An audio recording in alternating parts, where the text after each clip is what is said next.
Get laid or die. Get a date or die. What do I mean by this? A lot of guys will go up to a girl, and if they get rejected and the girl says, oh, we can still be friends, they'll take her up on that and be her friend. Now, most guys that do this, they actually have the hopes for at a later period getting out of the friend zone. This is a shit mentality to have. Ask yourself this. With that girl that you went up to and you were attracted to, if you became her close guy friend and you were hearing about the guys that she was fucking, you're hearing about the guys that she was seeing instead of you. Is this something that would make you happy? For guys that are very inexperienced with women, they may see this as a good thing. At least I can build more rapport. I can have another woman friend.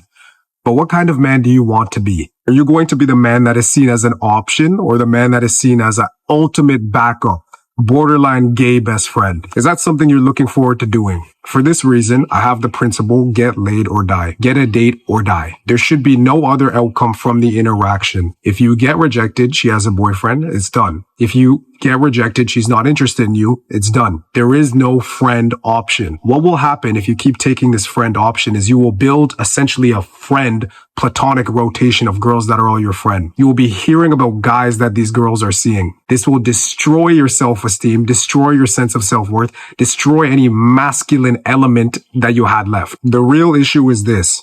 You will become so comfortable and so familiar with this outcome that it will be your go-to for cold approach options. This is becoming comfortable with rejection in a counterproductive way. Now you as a man, as I've said before, you have a biological imperative to reproduce. You, when you're down on your luck and you're in a dry spell, you're going to reach out to these platonic woman friends and try to see if you can sneak your way in. You are going to be the shoulder for her to cry on, trying to become the dick for her to ride on. But more often than not, this is not the case. You want to play the long game in hopes of eventually getting out of that friend zone, getting out of that dreaded platonic zone that you're in. But most likely than not, it's not happening. First impressions are paramount. And if you accepted the possibility of being her friend during your first approach or first interaction with her, that is where you will stay. More likely than not, there's not going to be a day where randomly she starts seeing you as an option. She looks at you as a gay best friend. What would be a better route is if you get fully rejected. She's not interested. She has a boyfriend.